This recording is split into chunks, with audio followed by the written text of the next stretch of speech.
Well, finally got everything in spec. Literally a week and a half, 6 to 8 hour days. But it's all within a thou and a half and 2 thou. And I have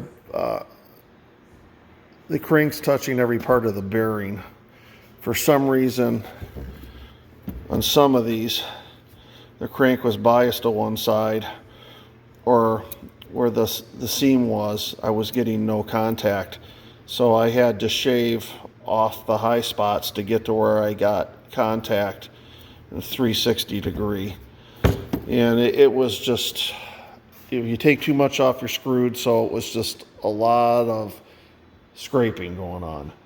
So I flipped the block over to assess what I got going on here now. Now, mind you, I paid these people to size these, okay? They didn't size these. 50 thou shims over here, 81, 53, 45. At least the front is even. I can't be for sure, but in the back of my mind, I think I gave them more shims than this. So I'm going to, what it looks like I'm going to need to do is, if I order shim stock from McMaster-Carr right now, it'll show up tomorrow. So I think I'm going to go in and order a sheet of 2000s and 4000s shim stock so I can start making my own shims. Because if this is anything like the job I got on those rods, I'm going to need to reshim those. So into the house it is. The shim stock has arrived. Only took one day. I ended up going with MSC to get this stuff. Found them on eBay. Free shipping. It was 1/3 of the price at McMaster-Carr, and it showed up in one day. So I've got 2000s, 4000s, 8000s stock, so I can start making some shims for the block. I'll probably only make one 8000s for the side. I'll probably do 2 4000s, and I'll probably do 2 2000s. I like the 2000s because when the bearing wears out, I can just take one of those shims out, and that'll usually get me where I need to go. I also got the supplies to finish the Stroh's light. It never had a light in it before. Got new wiring, socket, LED so that it will not create heat. I don't think the Stroh's light ever had a light in it. I think it just rotated. So that project will go on hold for a little bit. I need to start making shims. Okay, I didn't bore you with me cutting this strip off of the stock. First thing I need to do is clean this a little bit. I'm not really concerned about it. You can tell by the rag. I just need to clean it a little bit so what I spray on here will stay. In most cases, people would use layout bluing for this, but I don't have layout bluing. What I do have is some guide coat. This will work absolutely fine for what I'm doing.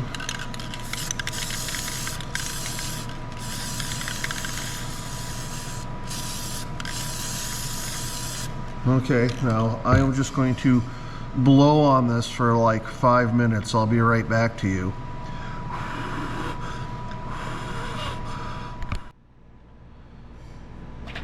Okay, let's lay this sucker out.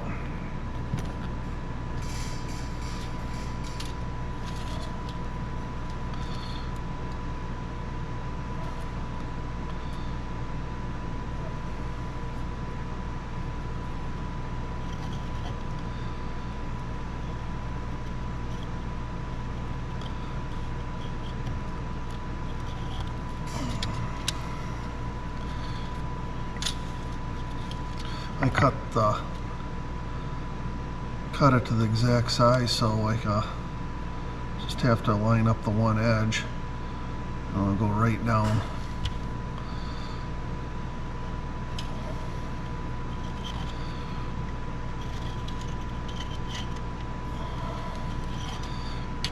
I had a buddy contact me last night and said, hey, that chair that's in your garage, where'd you get it? I think it's my mom's. Well, there was a party about 20 years ago that chair showed up at, and nobody claimed it. So I told him to come over and get it. I'll make him drink a beer. I'll laugh about how I've been sitting on his mom's chair for 20 years. I'm repeating this process for all of these shims. This is the easiest shim just based on its shape.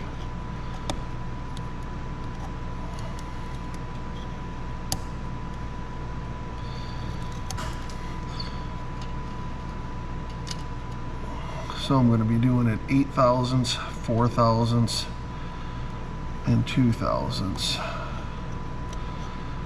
And I'll be able to dial that crank in a lot better than the mismatched shims that are in there now.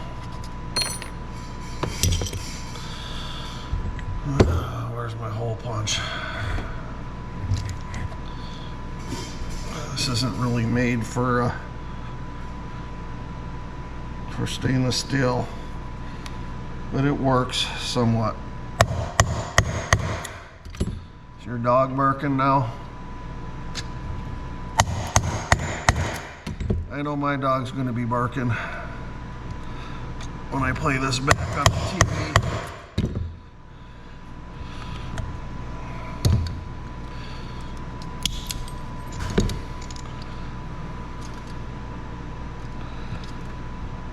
I'm going to do, instead of me making you watch me do this whole thing, I'm going to just do this. Now typically when you're pumping holes, you do them before you cut out the outline, because what will happen is, more times than not, especially if the sidewalls are closer to the hole, it'll crack and it'll ruin whatever you're making.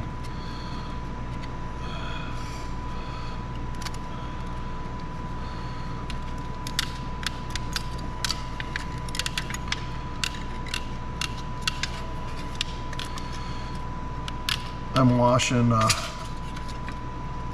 guide coat off with alcohol, and believe you me, I have found every single cut in my hand from cutting this stuff out. I'm going to kind of give you I'll just go ahead and cut this one piece out. I know this car show season's coming, and I better hurry up and get my butt in gear. I'm hoping the rest of this doesn't go too bad.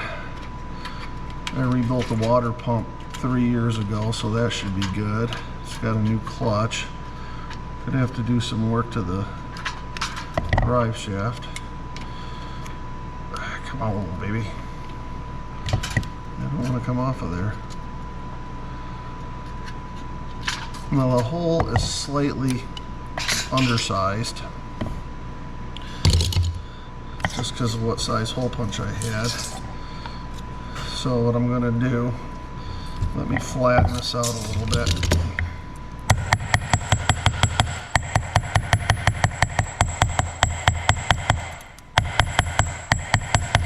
I should definitely get the dog barking.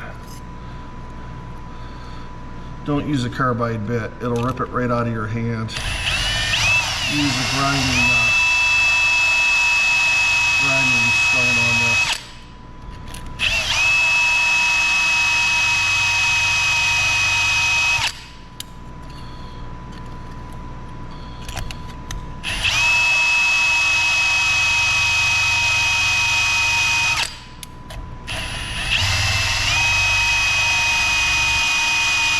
I know you're all waiting for for this thing to grab and slice the tip of my finger, but less apt to happen with the stone.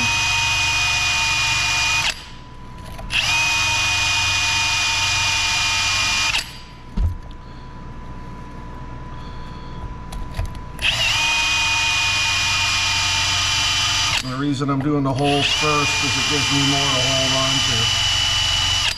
to. And just in time, the battery's starting to die out there.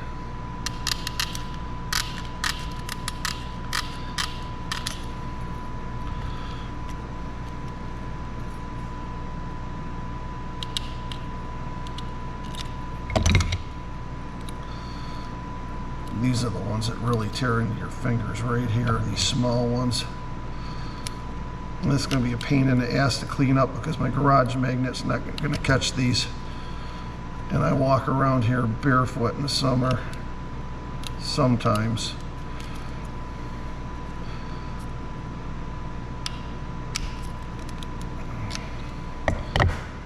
Okay.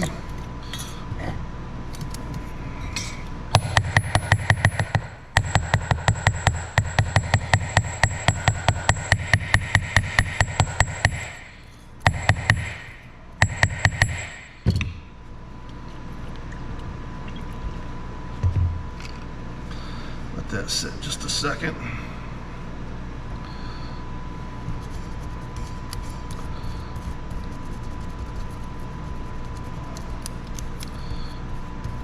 I'm gonna let that sit a little longer, but it'll come.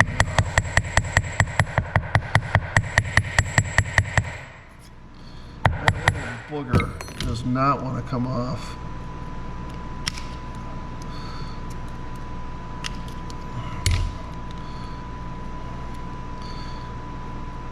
Yeah, so this is going to be today's project all day. There we go.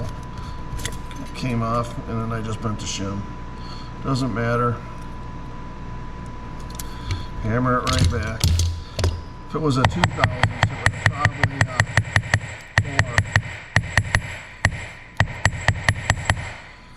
so there, it's coming off. So there you go.